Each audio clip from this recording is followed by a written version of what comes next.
আসসালামু আলাইকুম এভরিওয়ান। সবাই কেমন আছেন? আশা করি আপনারা সবাই ভালো আছেন। আলহামদুলিল্লাহ, আল্লাহর রহমতে আমিও ভালো আছি। গত ভিডিওতে দেখাইছিলাম আপনাদেরকে যে আমি একটা জায়গা সিলেক্ট করছি আমার ঘরের যে বাচ্চাগুলো ফুটাইছি ওইগুলো রাখার জন্য। আলহামদুলিল্লাহ বাচ্চাগুলো নিয়ে আসছে এখানে। নিয়ে আসছে, আসার পর তারা খুব ভালোই আছে এখানে, ভালোই খেলাধুলা করতেছে, একটু জায়গা পাইছে, দৌড়াদৌড়ি করতেছে, লাফালাফি করতেছে। অনেক সময় তো উড়াল দিয়ে উপর দিকে বের হয়ে আসে। প্রথমে হাফ দিছিলাম আমি, এতটুকু দেখা যায় যে এটা উপর দিয়ে সবগুলোই বেড়ে আসতেছিল, তারপর আমি পুরোটাই দিয়ে দিছি।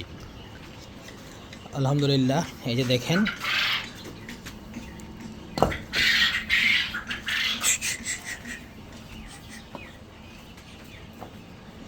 এই যে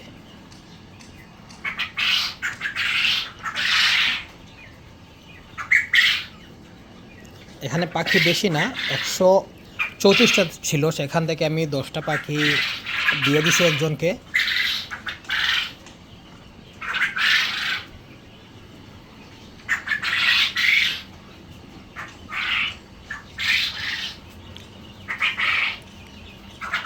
আজকে পাখির বয়স হচ্ছে 36 দিন। আশা করছি খুব তাড়াতাড়ি ওরা ডিমে চলে আসবে ইনশাল্লাহ।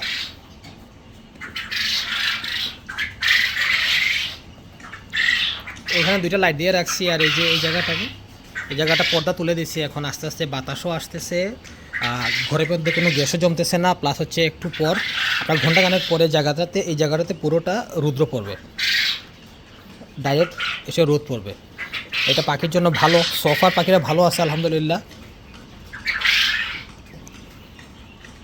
ভাবতেছি এই জায়গায় এই লিটার সিস্টেমে আরও কিছু পাখি এখানে নামায় ফেলবো, যে আমার যে বাচ্চাগুলো ফুটে বের হবে ইনশাল্লাহ, যদি বের হয় আর কি। যেহেতু নতুন ডিম আমি বসাইছি, জানি না পার্সেন্টেজ কী আসবে, হ্যাচিংয়ের পার্সেন্টেজ কী আসবে জানি না, তো দেখা যাক কী হয়। ইনশাল্লাহ বাচ্চা বের হলে ওইটা আপনাদের সাথে অবশ্যই শেয়ার করব। আর কালকে সকালে একটা ইনসিডেন্টের সম্মুখীন হয়েছি, সেটা হচ্ছে যে সকালে এসে একটা পাখি আমার দেখছি যে খুব বেশি অসুস্থ। তা অসুস্থ পাখিটা আমি ঠিক বুঝতে পারতেছিলাম না ওর কী সমস্যা হয়েছে। তারপর আমার এখানে যে বিজ্ঞ লোকেরা আছে, যারা প্রাক্তন যে খামারিগুলো আছে বা যে ভাইদের সাথে আমার সম্পর্ক আছে, ওদেরকে বলছি, ওরা দেখে বলছে যে এটা রানীক্ষেত হয়েছে। সো একটা পাখি অলরেডি রানীক্ষেতে আক্রান্ত হয়ে গেছিলো, তাই সাথে সাথে আমি কালকে সকাল থেকেই ওদেরকে অ্যান্টিবায়োটিক কোর্স শুরু করাই দিছি।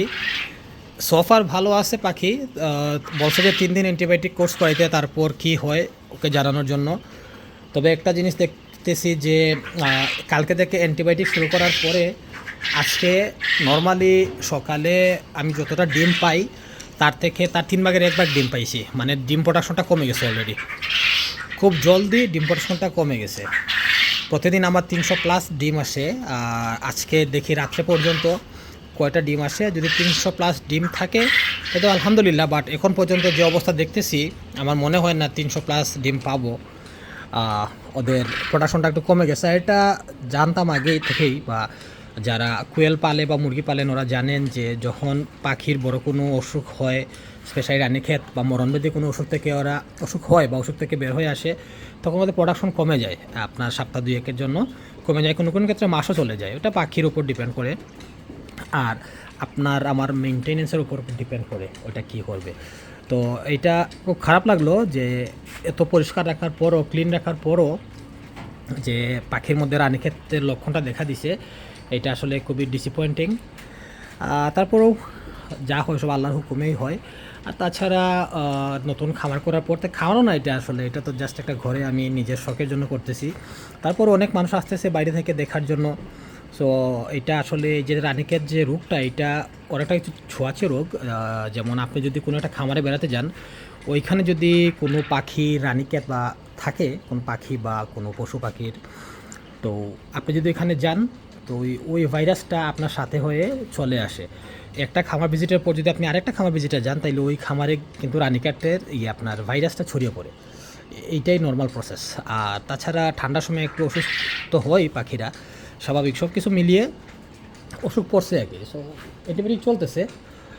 সোফার ভালো আছে, আজকে সকালে কোনো পাখি মরেনি, আলহামদুলিল্লাহ, আল্লাহর লাখ লাখ শুক্রিয়া।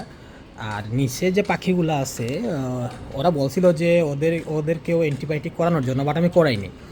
যেহেতু পাখি ফিট আছে, আলহামদুলিল্লাহ ভালো আছে, সো ভাবলাম যে দেখি, যেহেতু আমার ট্রায়াল পিরিয়ড এটা, আমি প্রথম থেকে বলতেছি, এই যে যাই দেখতেছেন সবই আমার ট্রায়াল পিরিয়ড। ইভেন এই যে ইনকিউবেটারের যে ডিমগুলো আছে এইটাও ট্রায়াল পিরিয়ড। এগুলা যদি সাকসেসফুলি আমি করতে পারি, তারপর বলবো যে না আমি শিখে গেছি। আদারওয়াইজ এর আগ পর্যন্ত এটা বলার সুযোগ নেই যে আমি একজন খামারির মতো শিখে গেছি বা আমি খামারি, এটা বলতে পারবো না আমি। তো যাই হোক, আলহামদুলিল্লাহ, দেখি কি হয়। সবাই দোয়া করবেন আর সবাই ভালো থাকবেন। আমার ভিডিও ভালো লেগে থাকলে আমার চ্যানেলকে সাবস্ক্রাইব করে দিবেন আর আমার সোশ্যাল মিডিয়া লিঙ্কগুলোকে শেয়ার করে দিবেন। ভালো থাকেন সবাই, আসসালামু আলাইকুম।